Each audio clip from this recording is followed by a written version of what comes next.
Good afternoon, everybody. Welcome to the Transportation, Finance, and Policy Committee for this February 19th. Welcome. We will be hearing two bills today. House File 302 will be our first bill, but before we get to that, I wanted to have a motion to approve the minutes of our last meeting. Representative Petersburg. Thank you, Mr. Chair, and I would like to approve the minutes of our Valentine's Day, February 14th meeting minutes. Thank you very much. Representative Petersburg, is there discussion to the minutes? Mr. Chair? Yes, Representative Nelson. Could I get a copy of the minutes and a copy of the agenda? I don't seem to have them in my packet. I think I only got one bill in my packet. Okay, well, we'll wait on voting till Representative Nelson has had a chance to review the minutes. Okay, he's got it. We got the thumbs up. All in favor of the Petersburg motion signify by saying aye. Aye. All opposed, the motion prevails. Our first bill today is Representative Vogel. This was rescheduled from last week. Yep. And I will move, Representative Vogel, your bill to the General Register. Now that members may change pending the amendment that is likely to go on. And I'll move your amendment as well to get the bill into the shape you'd like it considered in. And if you could brief the committee on your amendment, and then we'll consider the bill as amended. Welcome back to the committee. I'm glad you've got your testifiers here. This is a good bill. I'm glad to hear it. Well, thank you, Mr. Chair and committee. Yes, there is an A1, and it replaces the language relative to discussion that had happened in that other body so that it's consistent and comes from Department of Motor Vehicles, who does have somebody here that can speak to that as well. Just have two testifiers, one on the reason for the bill, and then secondly to go through some of the programming issues or whatever might have to happen to have the bill actually work. So, Mr. Chair, I know you have a busy agenda, so if you don't mind, I would just turn it over to the testifier to explain the purpose of the bill, and then you can answer any questions that you might have from Department of Motor Vehicles. That would be great. Thank you so much, and welcome to the committee. Please state your name for the record. Thank you. Noah McCourt. Mr. Chair, I'm here to speak in support of Senate File 357. The state of Minnesota currently offers a variety of different designations that one can include on a state ID or driver's license. You can get markers on your driver's license to indicate if you are deaf or hard of hearing, if you're an organ donor, if you have a hunting or fishing license, if you're a veteran. But however, you can't currently get that marker on your driver's license that indicates that you have a developmental or other non-visible disability. Disabled drivers are at heightened risk because police officers often do not understand that someone is disabled and how to respond appropriately.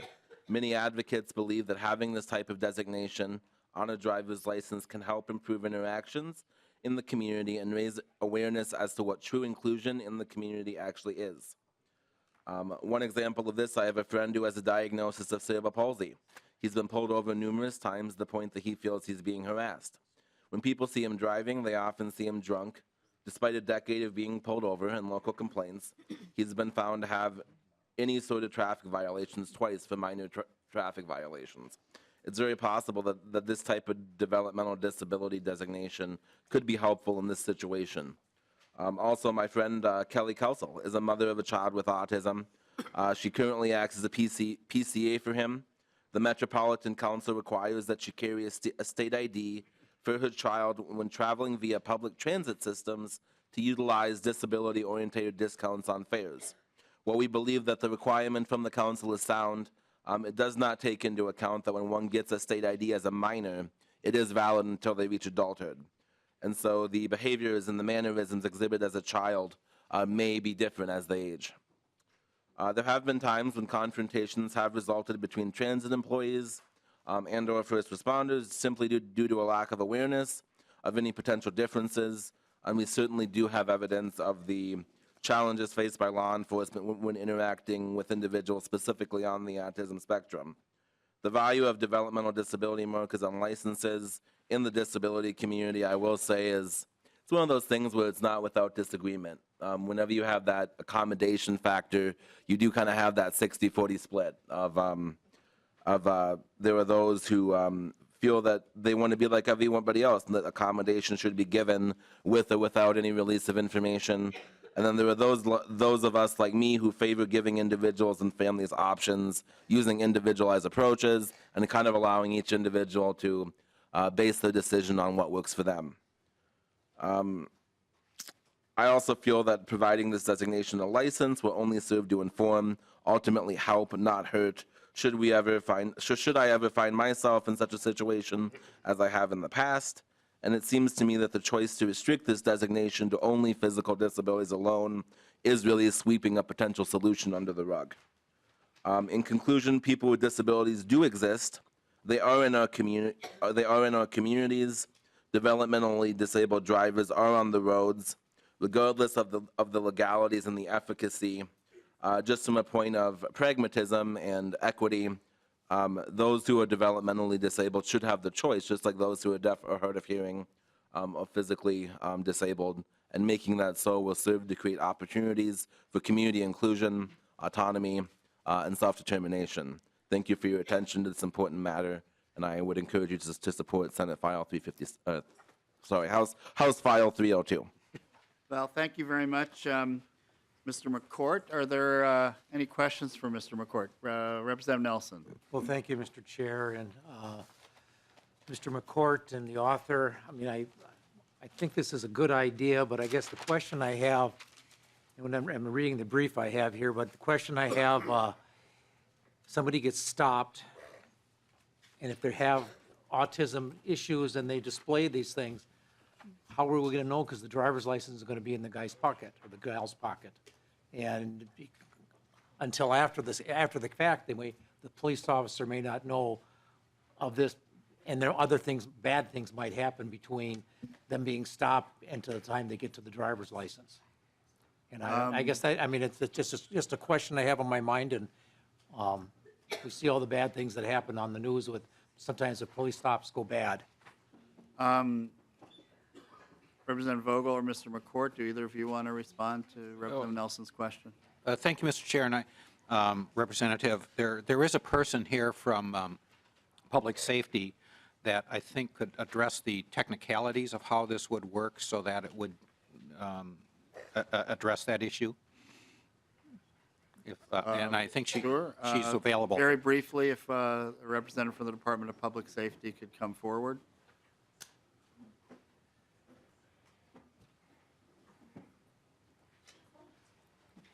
And Mr. Chair, don't get me wrong, I think this is a good idea. It's just a question that's in my mind that's, you know. This is why we have hearings, to, vet these issues. Sometimes we vent them too. But welcome to the committee. Please state your name for the record. Sure. Good afternoon, Mr. Chair and members. My name is Dawn Olson, and I'm the Director of Driver and Vehicle Services. Thank you very much, Ms. Olson. Proceed. Could I just ask that the question be repeated? Representative Nelson. Oh, Mr. Chair, and the question I have is, I support what is going on with this bill, but as I'm reading in the thing here, it talks about, my brief, talks about a family where the son drives a truck for the family, and he has some issues with autism and sometimes acts out with strangers. And if a police officer stops them, the license is going to be in the pocket, and how is the police officer going to know that the person is not just acting out for other reasons, but does have this issue? It may not happen until after something maybe very bad happens that they actually get to look at the driver's license. Ms. Olson. Sure. Mr. Chair and members of the committee, I'm not the law enforcement expert, so I can't really speak to how law enforcement would interact. I can just say that the data would be shared on the record, and so once law enforcement was able to get to the driver's license and pull that up, they would be able to see that indication on the record. How they do that, though, I can't really speak to. Thank you. Any further questions of either the author or Mr. McCourt? Yeah. Representative Runbeck. Okay, great. Thank you, Mr. Chair. Just looking at line 1.8, there's the matter of a mental health condition as well, and who determines that, or how does that designation show up on the driver's license? And is there diagnosis needed, or just seems a little bit unclear? I see Mr. McCourt is back with us. Would you like to answer that question, Mr. McCourt? As far as what is the documentation that would be required?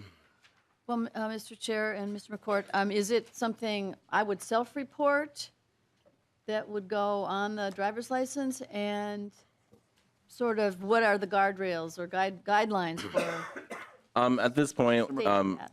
Mr. Chair, at this point, yes, as the bill is written, it would be currently self-reported. One of the things that had been discussed with the Senate in the Senate hearing was this kind of question as far as what documentation, and I would argue that there is really no benefit, there's no cheaper prices, there is legitimately nothing being offered as a result of this designation on a driver's license. It's surely informative. Representative Well, Runbeck? Mr. Chair, I mean, we don't know all the purposes that this would be used for. I mean, is it to count, or is it to, will there be data collected based on people then indicating that on their driver's license? It just seems a bit vague, and so I wonder if it's something to be worked on later. At this point, I know that the goal of the legislation is to be surely informative. I'm Okay. sorry, Mr. Chair, that was what? To be- Representative, could you just repeat? Mr. McCourt. Chair, I said at this point, the point of the designation on the driver's license is to be purely informative. So, in other words, no data. So no data collection, no, like I said, there's not going to be a discount offered on licenses. It's simply to be surely informative. Okay. I mean, I just Representative think Runbeck. that we ought to have more conversation, Mr. Chair. Okay. Any other questions or concerns? So two issues here before we move this out. One, members, is that we have the A1 amendment before us. I wanted to defer action until we had our testifiers per the request of the author.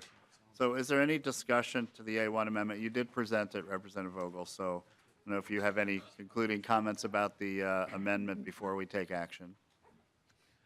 Mr. Chair, the amendment was drafted relative to discussion in the other body, consistent with what DMV felt would be better language to make this. I think the key is here to remember that this is purely voluntary. It can be revoked at any time, and as a testifier said, it's informational. It isn't something that probably a lot of people are going to want to volunteer to put on their driver's license if they don't feel they have the condition. Why would you?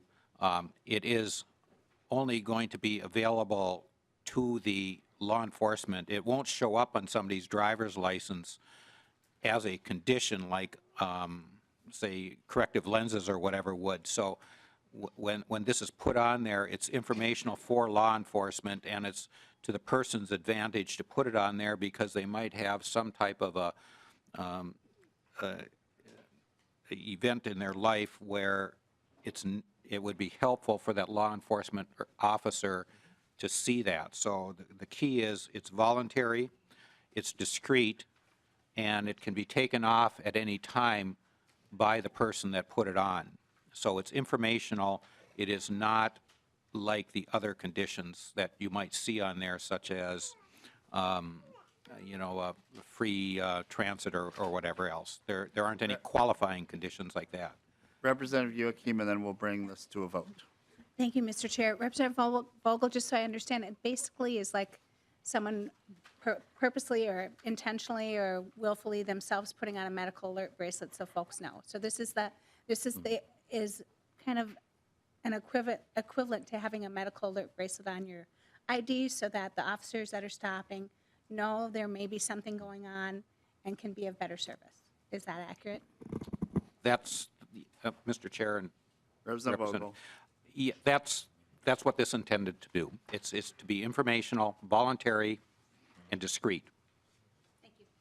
Thank you. Any further discussion? All right. All those in favor, I will renew my motion to approve the A1 amendment. All those in favor signify by saying aye. Aye. All opposed, the motion prevails. So we now have House File 302 as amended before us. Discussion? Okay, because of this amendment being added by rule or custom and usage, we do need to move this to the Ways and Means Committee now, and we will await a fiscal note there. One is not prepared, but one has been prepared in the Senate. So just wanted the committee to be clear on that. So the motion is not to go to the General Register. We're now heading to Ways and Means. So I'll renew my motion that House File 302 as amended be re-referred to the Ways and Means Committee. All those in favor signify by saying aye. Aye. All opposed, the motion prevails. You're on your way to Ways and Means. Thank you for bringing this good bill to the committee. Thank you, Mr. Chair and committee members. Thank you, Representative Vogel, and we will now revert to House File 861. I was very good at it. Representative Hansen, welcome back to the committee. I don't know what we're going to do next Tuesday if you don't have a bill before us. It's going to be unusual. I can write more. I have a feeling this is not the last MNLARS bill we're going to see this session, but it is an important one, and welcome back to the committee, Representative Hansen. I will move that House File 861 be re-referred to the Ways and Means Committee. And if you could, I know you also have an amendment, so if you want to speak to the bill and your amendment, that would be in order. Thank you, Mr. Chair. And House File 861 is the third in our series of MNLARS bills. I think a key thing to look at when you're looking at 861 is it is expending money in this fiscal year. So it is a deficiency appropriation to try to catch things up, both for MNLARS, and when the amendment is considered, it would also provide catching up the costs that the deputy registrars had. So I actually have a PowerPoint that I've been working, Yeah. actually I haven't been working on it. That would be way above and beyond the call of duty. Members, I think what we should do here is have sort of an overall presentation and discussion of the deficiency portion of our of this bill, and then we will consider the amendment after that. And I know that there are other amendments that relate to deputy registrars as well. So why don't we proceed with the presentation? Yes, and I have with me representatives from the administration who will go through this PowerPoint. Welcome back to the committee, Deputy Commissioner. Please state your name for the record. Good afternoon, Mr. Chair, committee members. My name is Cassandra O'Hearn, Deputy Commissioner, Department of Public Safety. I have to figure out how to advance. Let's try this. All right. The goal of MNLARS obviously is to deliver Minnesotans with the driver and vehicle services that they expect and deserve. And that hasn't been what their experience has been to date. And there have been many hearings, and so I don't want to repeat everything, but as you have heard from deputy registrars and your constituents about their experiences in getting their vehicle and driver services, this has been particularly true since July 2017 with the rollout of MNLARS. The Department of Public Safety hears these concerns and are committed to resolving them. But for the services to function well, there are different components. It takes a computer system, and it takes individuals to then process the work. And those individuals come in different forms. Some of them are deputy registrars or driver's license agents, and then there's also a need for driver vehicle services staff as well. And the system does not work for the Minnesotan unless all three of those areas are functioning well. So what's the current experience? The current experience, as you know, is that deputy registrars and your constituents and Minnesotans have prolonged wait times on the phone. When they try to call DVS for help in a variety of different reasons, they either cannot get through or they sit on hold. Responses to emails also take a long period of time. There have been months-long delays to receive driver's licenses and at times vehicle titles. Although vehicle titles are moving, there's still over a month delay at this point. We've had to wait months to get exams scheduled throughout Minnesota. And then, of course, you've heard about the gaps in the functionality and all of the workarounds that deputy registrars and DVS staff have to do in order to process the work for Minnesotans. Excuse me, we have a question from Representative O'Driscoll. Oh, Mr. Chair, I just want to get on the list when we're done with the Oh, okay, presentation. good. That's all. Why don't we do that? Thank you. Let's have Deputy Commissioner O'Hearn go through it's a relatively short PowerPoint, and then we'll take questions at that point. Thank you, but you'll be first on the list, Representative O'Driscoll. Proceed. Thank you, Mr. Chair and committee members. So there's a way forward. And what is that way forward? It's to have the staff and the system investments that are necessary to ensure, again, that all prongs are working, to provide the deficiency funding that's needed yet this fiscal year to continue the MNLARS progress and complete the fast driver services system, to address the DVS customer service staff shortages, to improve those turnaround times to support the Minnesotans who are seeking the services, and to deliver the necessary tools to provide the increased customer service necessary for both, again, citizens and deputy registrars. Of course, way forward costs money, and that's why we're here.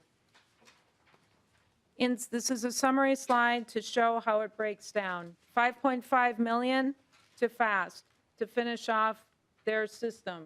We refer to it as phase 2.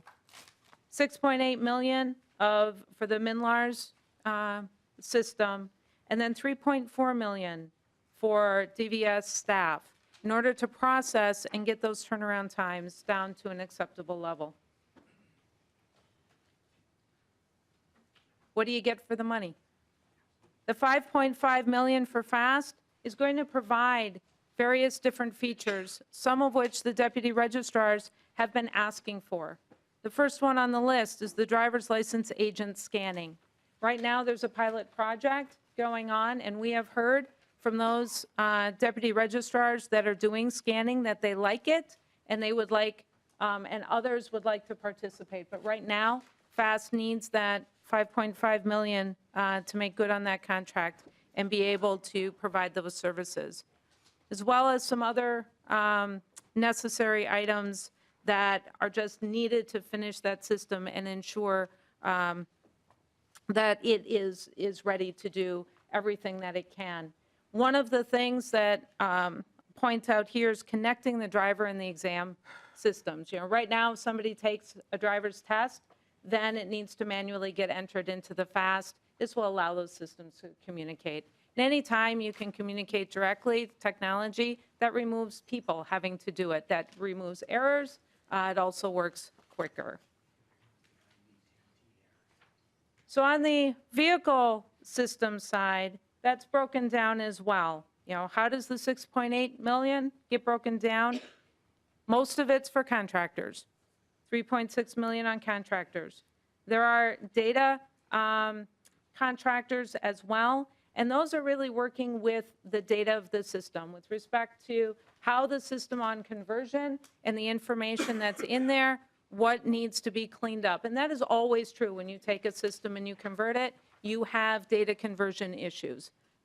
So those will continue to speed those up. There's $81,000 for business analyst and user acceptance testing, something that has been needed, and the OLA has talked about the importance of user acceptance testing and dedicated staff to provide those business requirements to the technology contractors who are developing the system. And then there's additional equipment costs. And then for the driver services staffing. Now this slide, hopefully you can see it better in your handout. It gets kind of small, but we provided, and I apologize for that, we broke it down so you could see exactly how many staff, what type of staff they are, what are the positions, what were the assumptions about how many months? Because this is a deficiency, not all of these, it takes time to hire them. So some would only be hired in June. Others would be hired right away. And you can see those numbers under the number of months there with respect to what it is. But what it really breaks down to is increasing the title and registration staff that's necessary in order to get those titles processed more quickly. The deputy liaison positions, those are the individuals who work directly with deputy registrars, who answer their questions, whether it's on the phone or travel out into the field to work directly with them. So those staff would be increase the ability to get out to the various deputy registrars' offices. It increases the number of driver's license issuing staff. There is a significant backlog in Real ID and enhanced driver's licenses, as well as standard driver's licenses right now. The system is working and processing those, but there is a backlog, and so people are having to wait, sometimes up to several months to get their driver's license. Compliance, those are individuals evaluators, and that is where there are significant wait times, both on the phone to get to evaluators and then for individuals needing to meet with an evaluator to get their license either back or to determine whether somebody, whether it's due to competency, age, those types of things, need to have their license taken away. And then disability parking certificate processing staff, and refunds, as well as, of course, the PIC, and that's the Public Information Center. That's the call center. So what are the targets? There are measurable targets for each one of these, and that's title turnaround, less than 30 days. And the staff that the department has proposed will get to that. Driver's license turnaround, 21 days or less. Call center wait times, less than 5 minutes. And disability certificate, parking certificates, less than a 30-day turnaround time. And with that, let's take questions and hand it back over to the author. Thank you for the presentation. Deputy Commissioner O'Hearn, we'll start with Representative O'Driscoll. Thank you, Mr. Chair. And this might be a little out of scope, but it's something that has occurred to me when we're talking about the challenges that we have with the design and the effectiveness and efficiency of the MNLARS system. With license tab renewals and tag renewals, do we have any backlog in those? I know we've had some issues with title transfers and those kinds of things, but do we have any backlogs in people being able to get their annual tabs and certificates updated? Deputy Commissioner O'Hearn. Thank you, Mr. Chair. Representative, no, there are no backlogs with respect to your annual tab renewals. So if you go to a deputy registrar, those are provided to you right on the spot. If you utilize either online or in the mail, those are turned around quickly now. There was a time right at the beginning of rollout where there was a backlog there, but the backlog has been resolved and those are moving normally and quickly now. Mr. Chair, the reason I asked that Representative question Driscoll. was I had heard that there was a backlog in the transition on the system. It's good to hear that that's caught up. I just guess I spend an awful lot of time on the road, and I still see vehicles that don't have current tabs on them. So in the back of my mind, it's like, oh, gee, I wonder why that is. Now you've helped clarify that it's not because of the system that's delaying it, maybe from other things. That's correct. Thank you. Thank you for the question. Representative Torkelson. Well, thank you, Mr. Chair. Welcome to committee. Nice to see you again. First, I would like to delve a little bit into the FAST contract. Can you remind us of why that $5.5 million, I think it was 5.5, 4.5, whatever, the delay in completing that contract? Why was that money, why was that change made? Just to remind this committee of why that happened. Deputy Commissioner O'Hearn. Thank you, Mr. Chair. Representative Torkelson, so the original contract that the state had with Fast Enterprises had a payment of 5.5 million that was deferred. They agreed to have an amendment and have that 5.5 deferred so that that money was used to continue the development on MNLARS to get those fixes in as quickly as possible for Minnesotans and deputy registrars. Representative Torkelson. Thank you, Mr. Chair. Well, just to make it clear, that was part of the original contract, and they agreed to kind of break the contract into two pieces, and you used those resources in-house then within DVS to try to continue the development of MNLARS. Is my stating that correctly? Deputy Commissioner. Thank you, Mr. Chair. Representative Torkelson.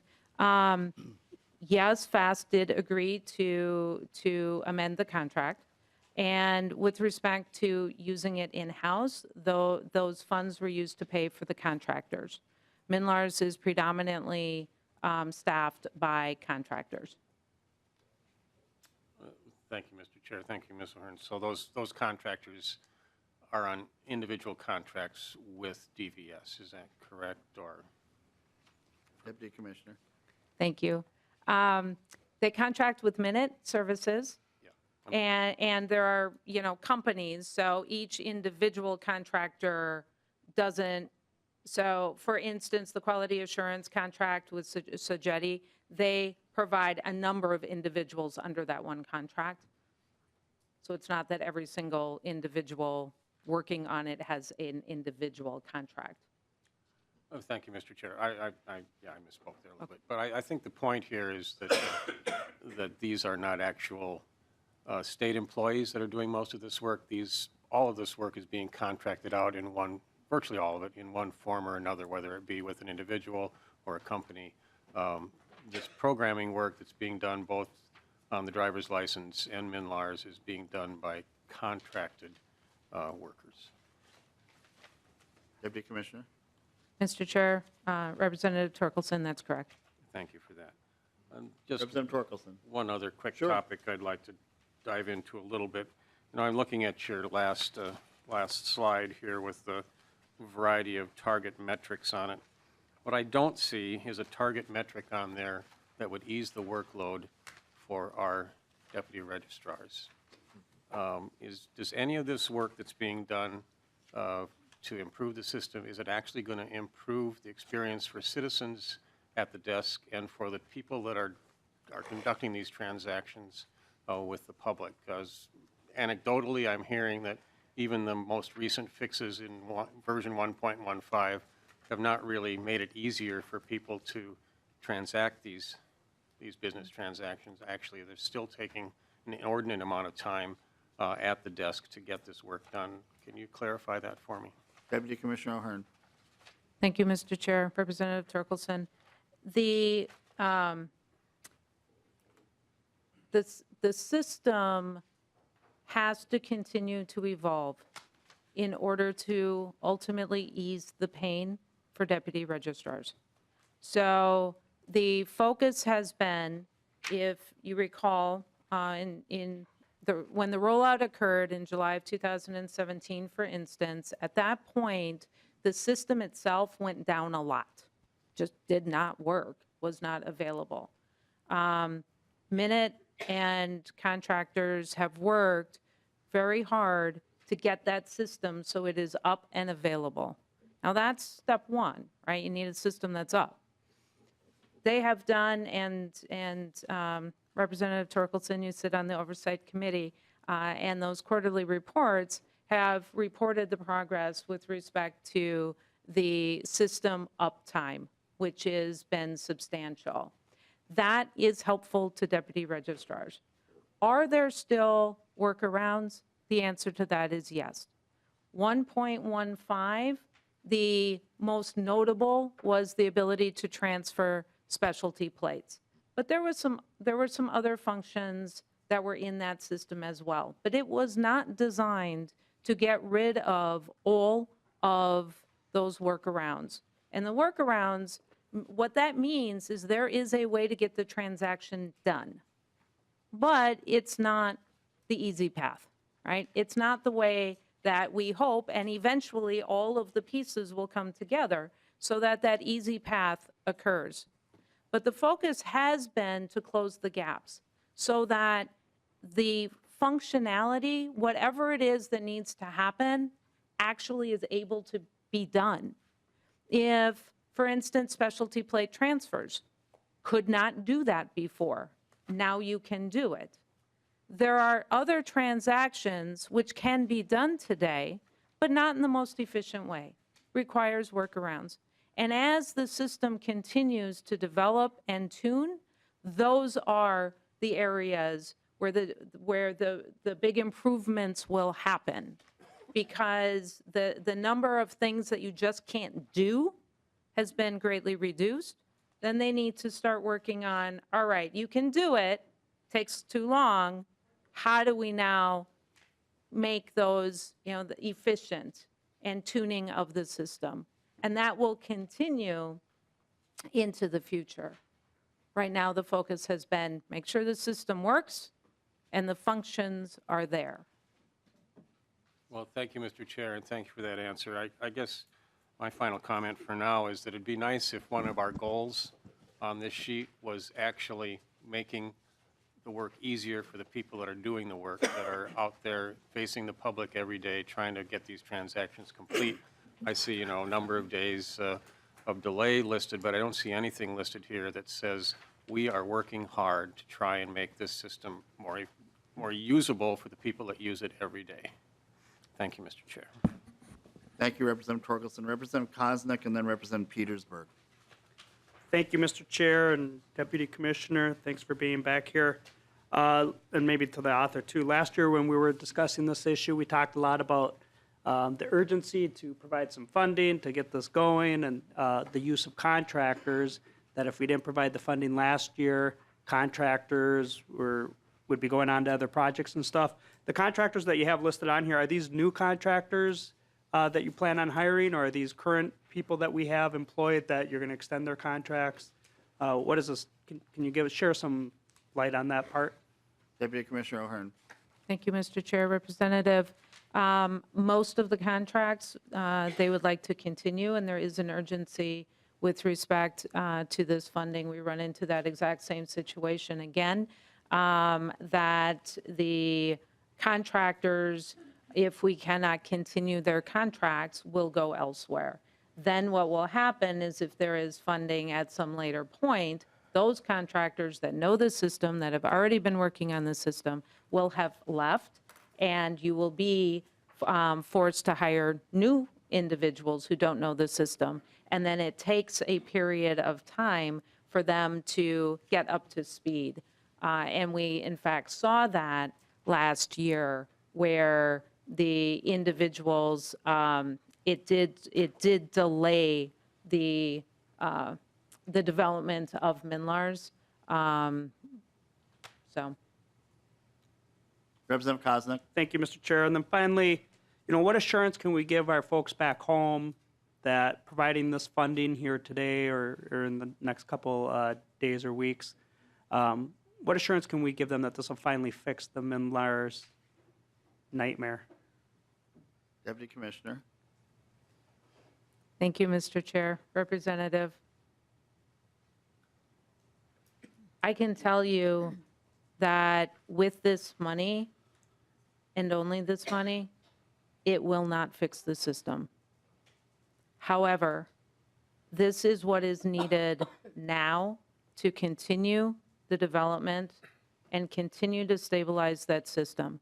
Individuals, and I believe if you talk to deputy registrars, they will say it is better today than it was. We're not there. We need to continue to invest in both the system and the individuals, be they deputy registrars or driver vehicle services staff, to process this work coming forward. Thank you, Mr. Chair. If I may, one more. Representative Koznick. I appreciate the answer, very honest. When is the end? We're obviously frustrated. We've got people back home that can't believe that it's been 10 years, well over $100 million. they're frustrated, they can't get their plates, their motorcycle tabs online, those types of issues are well documented. What is it going to take? Because, the committee's been meeting and, is there a definitive answer? Is there a dollar amount? Is the end, can we see the tunnel, the end of the tunnel? Deputy Commissioner. Thank you, Mr. Chair and Representative. I hope that we see the end of the tunnel, right? I've been sitting here, as many of you have been sitting here, and we've been talking about this system that did not deliver as was expected, and needing to do that. The ongoing funding and the timing of that will be the focus of, I believe, another hearing. With respect, I was unable to hear the governor's budget release today, but there will be further conversations and information coming forward about the full amount of resources necessary to finish this system and maintain it, provide ongoing maintenance and support, as well as appropriately staffing it for those individuals that need to do it, be it deputy registrars or driver vehicle services. Thank you, Mr. Chair. I'll leave it at that, but appreciate your answers. Thank you, Representative Koznick. Representative Petersburg, and then Representative Elkins is on deck.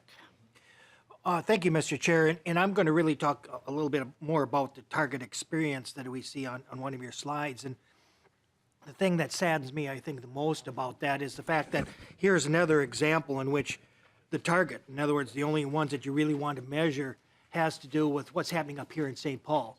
And yet the largest arm of DVS, which is the deputy registers, have been left out of that target experience and what's there. And so by leaving that out, which is the actual time in which the average constituent out there is dealing with DVS, is not listed as a target, is really sad that we don't and haven't considered that. So, for example, if pre-modernization, it took 5 minutes to come in and change out a driver's license title or a car license title, and now it's 45 minutes, and you don't even have a target to get back to 5 minutes, you're really increasing the frustration at the local level. And so I guess I'm really disappointed that you didn't even consider that as a target that you would want to measure and improve on. And why isn't that, since that arm is really your most working part of your process? Deputy Commissioner. Thank you, Mr. Chair and Representative. It's not that we didn't consider it, and I do hear your point, and the next time that we present, I will make sure that we have target experiences here that have been developed in consultation with the deputy registrars. We have an executive steering committee, and we've been working with the deputy registrars in order to develop what are their priorities, what do we need to do as far as communication with respect to whether it's a workaround, how to determine which technical things to do first and do those priorities. And we will work with them to identify target metrics and present that to you. Representative Petersburg. Thank you, Mr. Chair, and I will look forward to that because I appreciate that report when it comes, because without that, we really don't know how we're doing in the perception of the average constituent out there. So thank you for doing that, and I look forward to that fairly soon. Thank you. Thank you, Representative. Representative Elkins. Thank you, Mr. Chair. I've got several questions here. First, on the slide, I guess it's number 8, that discusses the target experiences. We're saying that the title turnaround is 40 days, the driver's license turnaround is currently 90 days. How much of that elapsed time is spent in the national or federal time, part of the process? So for titling, you have to go to the national vehicle title system at one point. For driver's licenses, you have to submit the information to the federal government for real ID. Is that a big chunk of the time, or is that relatively minor? Deputy Commissioner O'Hearn. I was just, thank you, Mr. Chair and Representative. I was just doing a quick check to make sure that my facts are accurate. I do not believe that the federal checks are the result of the backlog. What happened was that there was a backlog at the time that we rolled out the new driver services in October, and just trying to, get what was already in the queue at the time of the new system and now processing. Individuals who had applied prior to the October 2018 driver system have been processed. We are now processing entirely within the new system, but it is not. It is a staffing issue. So it's strictly Representative Elkins. Thank you, Mr. Chair. Sorry about that. So at this point, it's strictly staffing. We're not expecting, other than staffing, that further driver's license system or MNLARS enhancements would by themselves reduce those turnaround times. Mr. Commissioner- Chair, Representative, for the driver services component in the system developed by FAST, Yep. that system is working quite well. Yep. And you can ask deputy registrars for their experience, but I believe that's what they will tell you. The added components that the federal law does require for Real ID and for the enhanced Yep. requires that DVS staff Yep. review the documentation. And so in order to review that documentation, it is a staffing issue. Okay, so, Mr. Chair, Representative Elkins. following up on that, so that this is not work that could be done at the deputy registrar's office when the customer is in front of them. And this is something that the deputy registrars have to enter the information, and it has to have a human being in DVS review the information before it can be approved. Deputy Commissioner O'Hearn. Mr. Chair and Representative, that is correct under current federal law. Okay, thank you. And then continuing, Representative Elkins. I did have about a 45-minute conversation with my own deputy registrar in Bloomington on Friday, Kim Wilson, and that's exactly what she said. Things are, in general, working much, much better now. But I do want to describe some feedback I've had from her and representatives of the larger, deputy registrars association and people with MNIT as well, is that in the design of these systems, the intention is to put more of the workload actually to the front end at the point of entry, get things right as it's entered, and I see the architect nodding her head. And there should be some expectation in the overall scheme of things that, relatively speaking, work should be shifting from the back office at DVS to the registrars, and that in addition to the compensation we're discussing as part of this bill, there should be some adjustment to the rates of compensation that they're receiving for the time, reflecting the time they're spending on each application. And that's appropriate from a data governance point of view. I'm an IT guy. You always want the data to be entered correctly at the point of entry instead of going back and correcting it later. So we should consider that to be a feature, not a defect. I see nodding heads.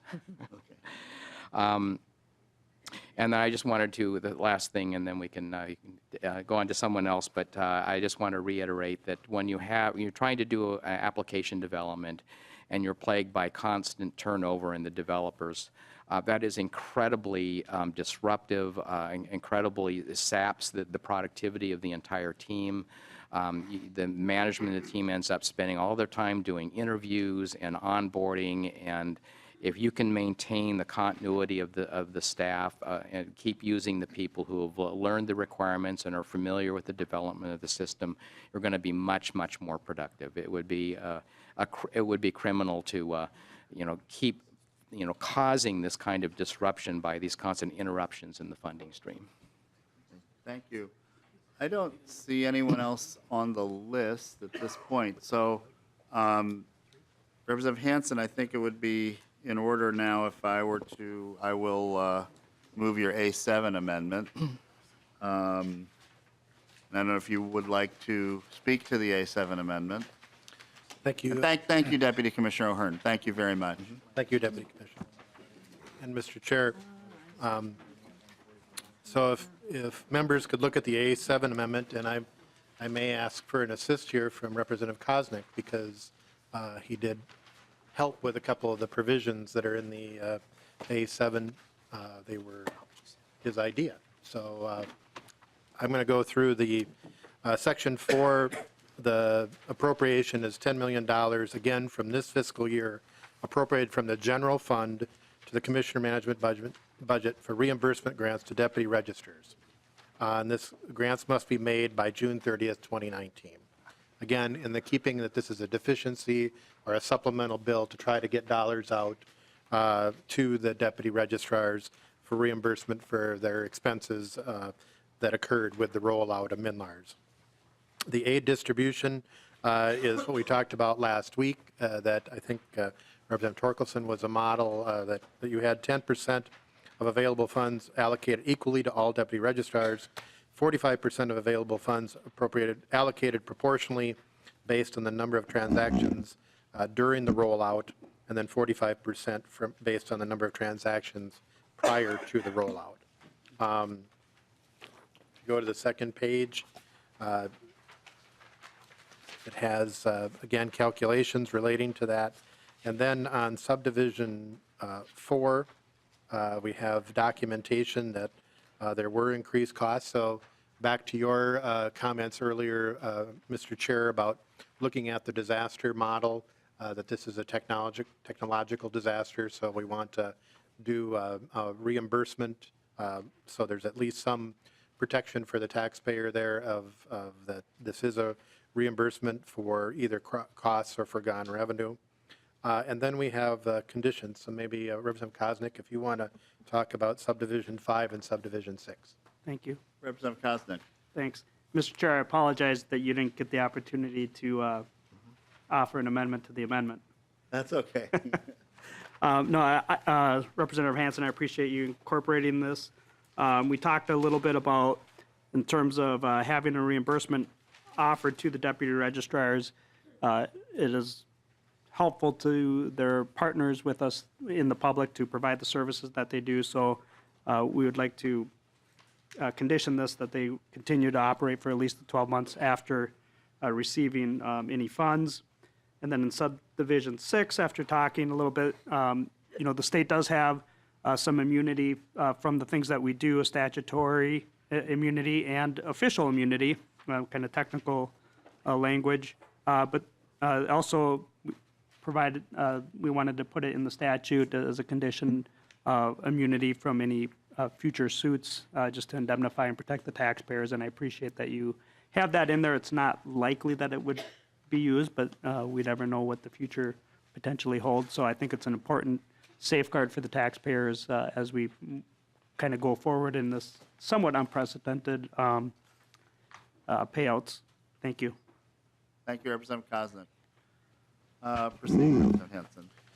Thank you, Mr. Chair. So I would ask support for the A7 amendment. I think it provides a method for simply providing support for the deputy registrars who provide services to Minnesotans for the challenges they have gone through with the rollout of MNLARS, while providing taxpayer protection for the distribution of those dollars, and that it could be done quickly. Hansen. So discussion to the A7 amendment, it's somewhat similar to House File 635 that we heard a week ago. There's a few changes, but generally the idea is to get money out quickly to the deputy registrars. Discussion, questions? Okay, seeing none, I will move, Representative Torkelson, sorry. Well, thank you, Mr. Chair. I guess I didn't wave briskly enough. Yeah, that's okay. Well, thank you, Representative Hansen, for bringing this amendment forward. It's too bad it wasn't part of your thought process when you first put your bill together. And I'd just like to remind folks that this is an issue we tried hard to address last year. We had a bill that would have brought forward $9 million. That was vetoed by the governor, and that veto was upheld by your caucus on the House floor. We had another $5 million for deputy registrars that was in the supplemental bill that was also vetoed by the governor. I don't want to call this too little too late, because it is substantial, and I'm very happy that you're bringing it forward, but it is a bit late in the game. This should have happened sooner, and I regret that it didn't. We've seen from the OLA's report on MNLARS that virtually all the fault for these problems falls in the lap of the administration. It's my hope that a new administration will address these issues appropriately. Representative Hansen. Mr. Chair and members, I would encourage everyone to read the legislative auditor's report from last week. I know members often have limited time during the rush of session, but if you want a good look at what happened, I think the importance here is we look at what moves forward, and that this is a quick model, Mr. Chair, and I was in front of you last week with essentially the same proposal. I believe the 10 million that is in front of you really didn't come out in the governor's budget until today. So the amendment was offered yesterday, a little bit ahead of that. So what we're trying to do is anticipate those expenses because we know that we want to provide support for the deputy registrars who provide services to all Minnesotans. So I would ask for your support and encourage moving forward. Okay, any further discussion of the A7 amendment? All those in favor signify by saying aye. Aye. All opposed, the motion prevails. We have the A7 amendment now incorporated. Now I see that there are several other amendments, and I think they're mostly, are these yours, Representative Torkelson? The A3? You have the A3? We have an A3, we have an A6. We have, yes, there's also an A3 and an A4. The A3 is mine, Mr. Okay, Chair. I would like to consider the A3 amendment. Representative Runbeck, you can All right. proceed. Please explain your amendment to the committee. Thank you, Mr. Chair. Mr. Chair and members, the amendment before you would reduce the salary by 20% for each of the key positions that were really right in the heart of the issue, the problem that came up and occurred as a result of the MNLARS issues, and it's being described as disaster, so I think that's probably an adequate term. But these, very top brass in our state agencies had the maximum responsibility to make this project go. And it's not a matter of debate whatsoever that it was in the design, it was in the planning, in the development of the system, that there was a tremendous failure of leadership and a tremendous failure of using best practices, to follow basic management practices. And I think the concern on the public is that we heard one person, I guess, lost their job, but tremendous pain, tremendous problems that occurred. And really, there's no punishment. There's no pain for the people who caused the problem. I mean, that just is not right. And so this is simply saying that for those people at the very top, there is an issue where we will reduce the salaries. That seems like a good start, and that's basically the amendment, Mr. Chair. Thank you, Representative Runbeck. Discussion, Representative Hausman. Thank you, Mr. Chair and members. I'm assuming we all know that there's just been an administration change, and commissioners and deputy commissioners and assistant commissioners and division directors, it is surely not going to be possible to track. And if this is intended to hold people accountable, they are no longer there. I mean, I remember some of those names. They are no longer there, and they are certainly not listed here. This was not intended as punishment, but it certainly seems like punishment. We've got to punish someone, so let's name some titles, and we don't really care if it falls on the right person or holds anyone accountable. But the timing of this is off. Thank you, Representative Hausman. Representative Nelson. Well, thank you, Mr. Chair, and I guess the Representative Hausman and I are thinking alike because I read the MNLARS report all the way through and a couple of times, and this goes back to the very beginning when this was when MNLARS was originally passed to go forward. So are we going to go back and dock Governor Pawlenty? Are we going to go back and dock all his commissioners back then and ask them to pay us back? Because they're the ones that caused the problem. It's not the people that are currently in these positions. And so, I mean, it's like we're punishing somebody, we got to strike at somebody, so we're going to strike at the people that are there, the people that are now trying to fix this problem that was caused by past people, but we're going to punish the people that are now. I think this is wrong-headed and short-sighted. Representative L, thank you. Oh, Representative Runbeck Right. wants to So, respond. Mr. Chair, I would just, note that if you read the amendment, you'll see that the salary change would be effective July 1st, 2019. So there's no going back. That's not what it does. But I think in recognition that the public has lost tremendous trust in state government's ability to really roll anything out that is a complex, massive system, there's no longer trust on the part of the public out there. And I imagine even the workers in the department have lost a lot of trust in the fact that these projects can go forward without massive problems. So I think it's an important statement to make, and that's why I'm doing the amendment. Okay, thank you. And Representative Nelson, and that- then we have Elkins, Torkelson, Cagle, and Joachim. And I would say we have several other amendments as well, and I guess I have to make the customary announcement that we have the room at 6 tonight if people want to continue. So just an FYI. Representative Nelson. Well, Mr. Chair, and that's the point I was trying to make. These salary deductions go in effect on July 1st of this year. We're not going back and punishing, if we want to punish people, punish the people that made the mistakes. We're not getting at those people. They're going to get off scot-free. Again, going all the way back to when this started under the Pawlenty administration, we're going to punish the people that are there now that are trying to fix the problem. And that to me, that is wrong-headed, because it's not, I mean, if we want to get our pound of flesh and feel good about punishing somebody for making mistakes, we shouldn't be punishing the people that are new people that are trying to fix this problem. And that's not what this amendment does. What this amendment does is punish those people and doesn't go after the people that actually caused the problems. Thank you. Representative Elkins. Yeah, just the same comment, basically. None of these current office holders are the people who are responsible for what went wrong with MNLARS. They're the people who are trying to fix it now. Thank you. Representative Torkelson. Well, thank you, Mr. Chair. I think we know the likelihood of this amendment passing. But at the same time, I think there's an important point to be made here.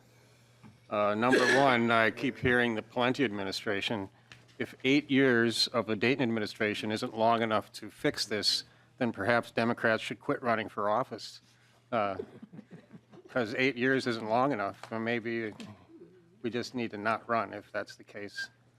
This lands solidly in the lap of the Dayton administration. There's no doubt about it. It's clear in the auditor's report. Yes, the project was started in the Pawlenty administration, but to somehow claim that you can blame the failure of this on Tim Pawlenty is absolutely ridiculous. We do have a problem here with administration. I wish we could go back and claw back the wages of the people who are at fault. We can't do that. I realize this is symbolic, but we need to do things differently around here. One of the biggest flaws with this program is that we did not evaluate the business processes involved with MNLARS before we started writing the program. We wrote things into this program that were archaic and virtually impossible to program quickly and accurately. So you have things like this base value calculation that's still part of statute it's been tried to be worked into this MNLARS program, and it just doesn't work because the administration of this program was not done properly. If you don't evaluate your business processes before you start writing software, something is seriously wrong. Yes, we can't, penalizing people that are currently in office is not, or in these administrative positions is not going to fix MNLARS, but pointing out that the administration of this whole process is flawed, I think is absolutely appropriate. Thank you, Representative Torkelson. And Representative Cagle. Thank you, Mr. Chair. And this is kind of to piggyback on Representative Torkelson's point. We do need to do things differently. And in order to fix the problem, we need to attract top talent. We need smart people. And so I think this amendment would probably deter the best applicants from wanting to take these positions. And so I think it would be kind of, it would harm us more than it would help us. Okay.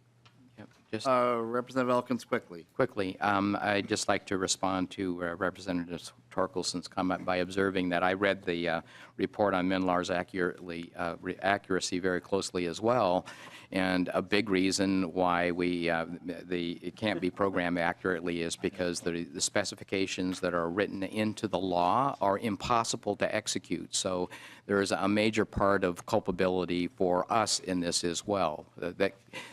Some of the issues that were highlighted there cannot be fixed without changing legislation. Okay, Representative Runbeck, last word, and then we'll take a vote. Thank you, Mr. Chair, and I think that that's really well taken, Representative Elkins. You know, if you were planning a system like that, you would have talked to the legislature to find out just what do we need? Do we need this still, you know? So I think, yeah. But I hear folks, and I think it's an important statement to make. We need our top brass in our state agencies to be held accountable. I realize this isn't the perfect solution, and so I will withdraw the amendment, Mr. Chair.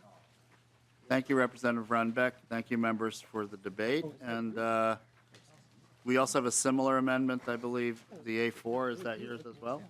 No. Okay. Who owns the A4 amendment? Okay, the A4 is withdrawn, or not offered. A5?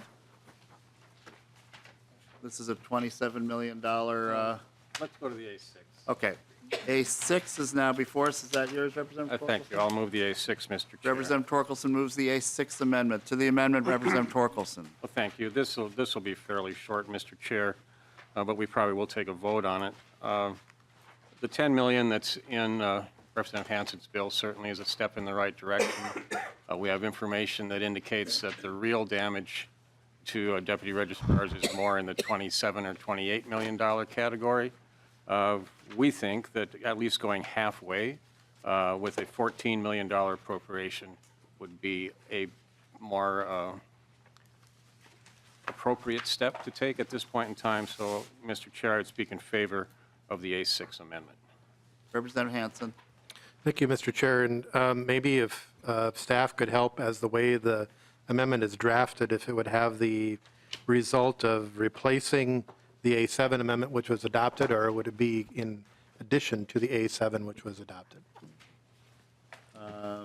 Mr. Burris, want to take a crack at that? Yeah, Mr. Chair and members, I would read this as cumulative. So the effective adoption of the A6, given that the A7 has already been adopted, would be deputy registrar aid distributed with a total amount being $24 million. Representative Hansen. Thank you, Mr. Chair. And I think you heard testimony earlier from the Deputy Commissioner that there will be additional budget proposals coming for the biennium. This is a deficiency payment that is $10 million. I think the fiscally responsible position right now is to vote no on the A6 amendment.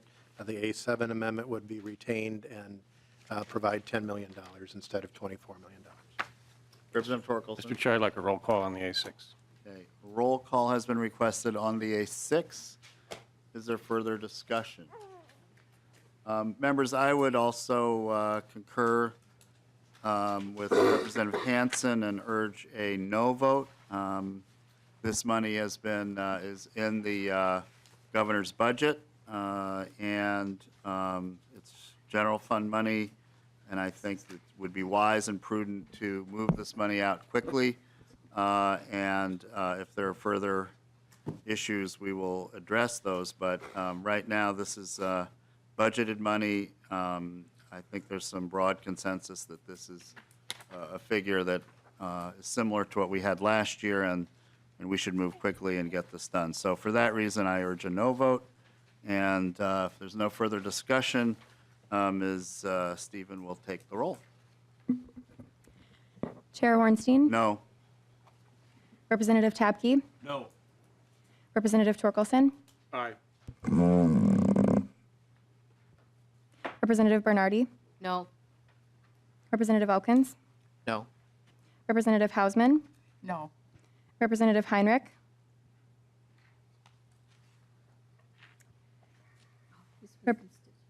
Representative Cagle, No. Representative Koznick, Aye.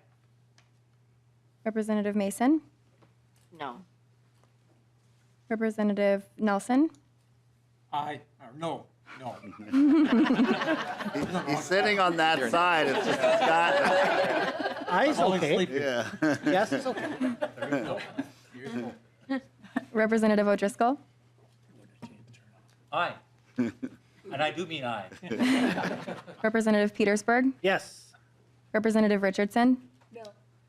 Representative Runbeck, Aye. Representative West, Yes. Representative Wolgamott, No. Representative Joachim,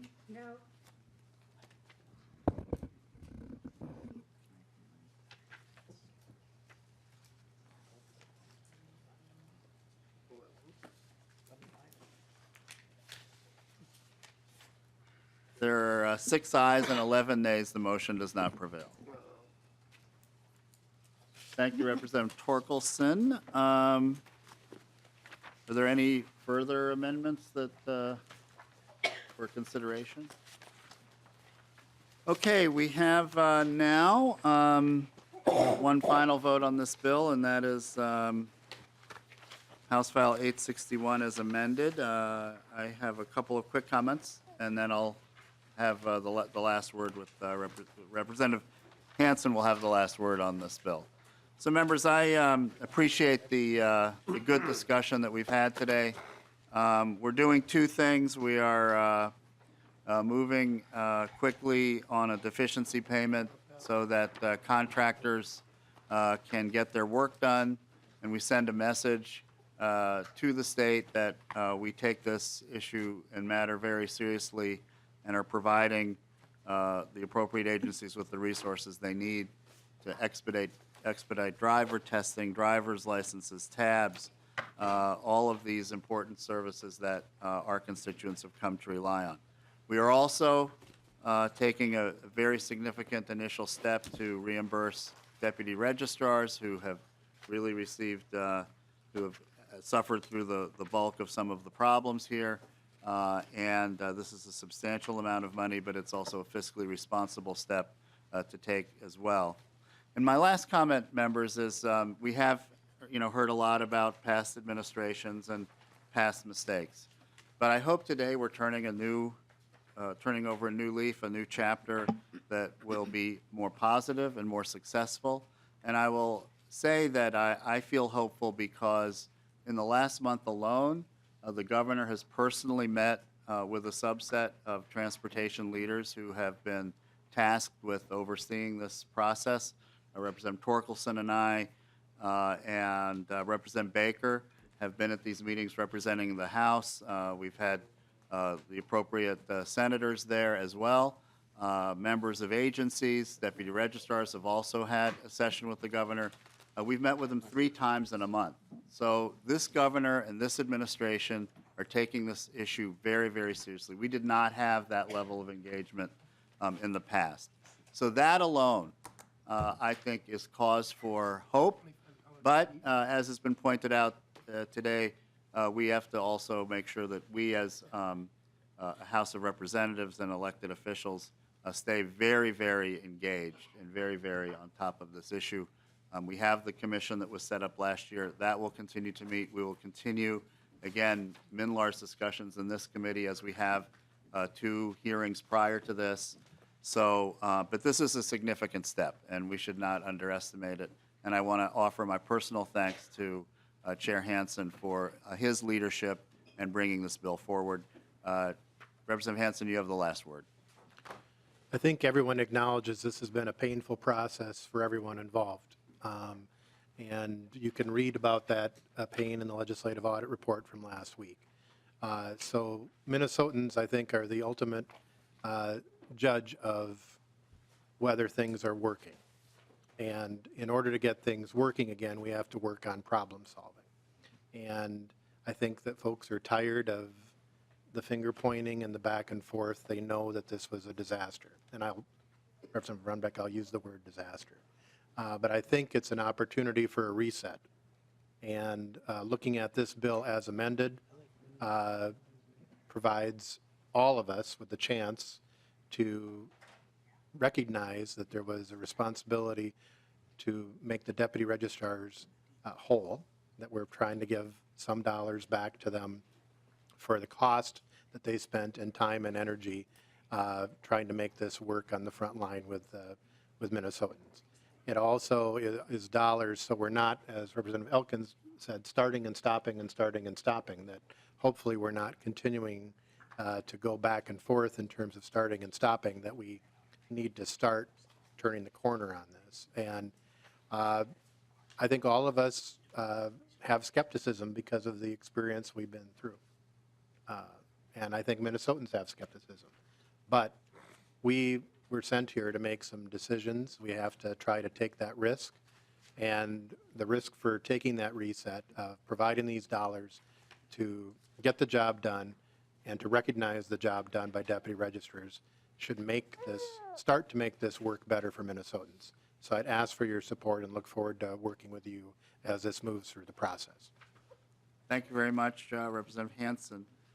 So I will renew my motion that House File 861 as amended be re-referred to the Ways and Means Committee. All those in favor signify by saying aye. Aye. All opposed? The motion prevails. Thank you, members, and thank you for a very good discussion. I have one quick announcement before we adjourn, slightly early, so thank you for that, members. We will have our first field hearing in St. Cloud on Friday. We have transportation provided for committee members to round trip. Some of you, of course, may be staying in St. Cloud, so that's, of course, good for you. But we will be leaving here between 8 and 8:15. And please let, on Friday morning, in front of the State Office Building, there's a bus. Please let our committee administrator, Mr. Howe, know that you are coming. If you are coming but have alternative transportation, we would like you to communicate that to Mr. Howe as well. So I'm looking forward to this day. We'll start with a tour of the new flyer facility, and then we'll go to the St. Cloud City Hall. What did you want to do?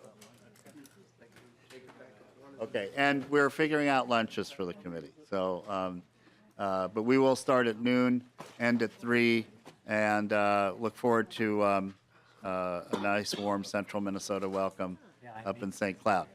So please communicate again your intentions to Mr. Howe.